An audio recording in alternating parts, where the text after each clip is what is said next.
Today my goal is to take you through how I approach the first step in building a new website for a client.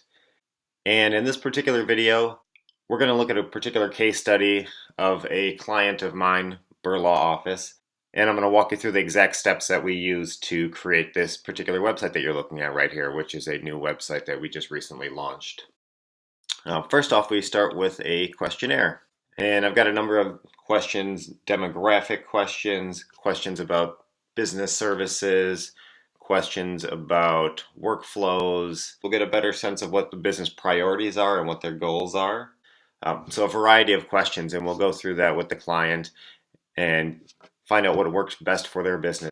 So we'll have a formal Q&A. Take a look at market data. So with this bankruptcy attorney, we're trying to get a sense of what keywords are people looking for when they are searching for a bankruptcy attorney, which is what our client is. If we take a look, we'll see, and this is relative data that we're looking at, but we see that bankruptcy attorney is searched much more often than bankruptcy lawyer. And that's important to us because now we can start to structure the website more around attorney than lawyer.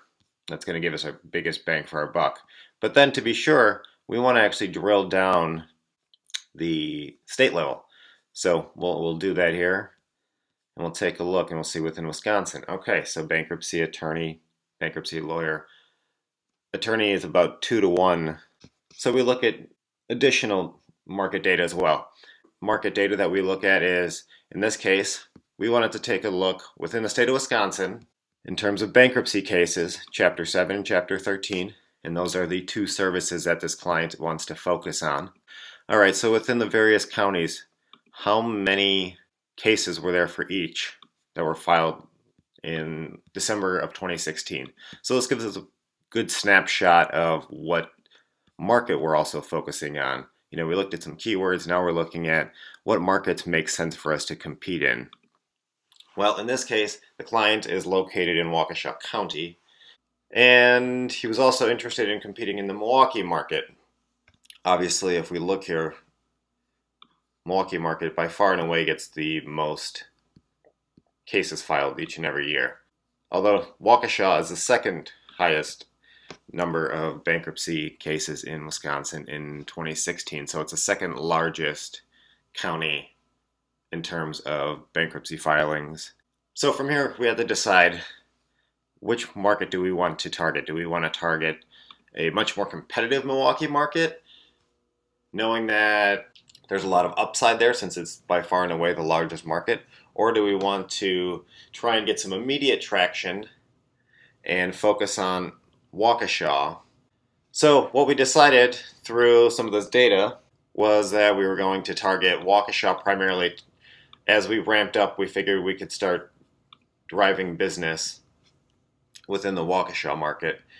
And then as we built up the website from there, then we can leverage that as we try to compete in the Milwaukee market down the road.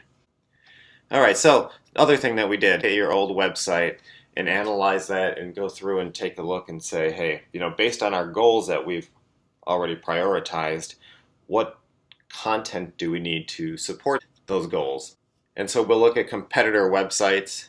We'll look at images on online to get a sense of the feelings and the ideas and thoughts that are associated with a particular market. We also use some user testing tools to get a sense of what the current website either lacks or could use improvements or perhaps is doing well. So we'll get your website in front of people. And here's an example of how that kind of looks.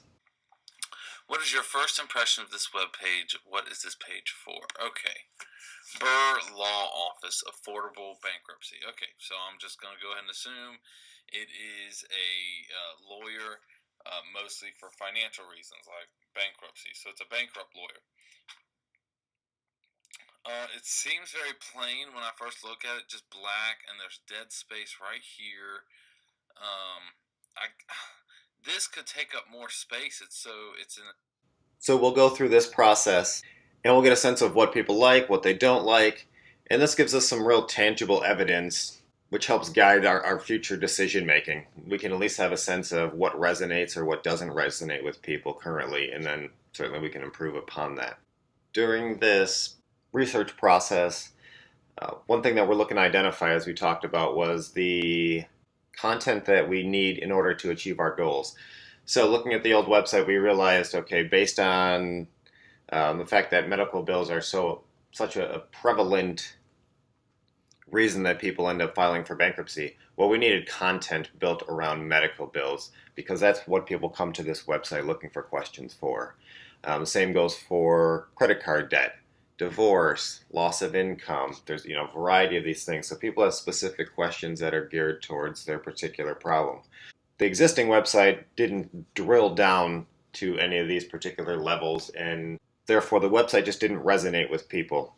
So as part of this project, we decided to build out these various levels of content, as well as a variety of others. But it was through this process that we identified this. We also have a brief questionnaire that we'll need you to fill out in order to get started on any website design process. And there's just a few areas we need your help with. So in terms of the technology, we'll need your domain registrar. So basically, where'd you get your domain name at? Where'd you buy that? We'll need that login information.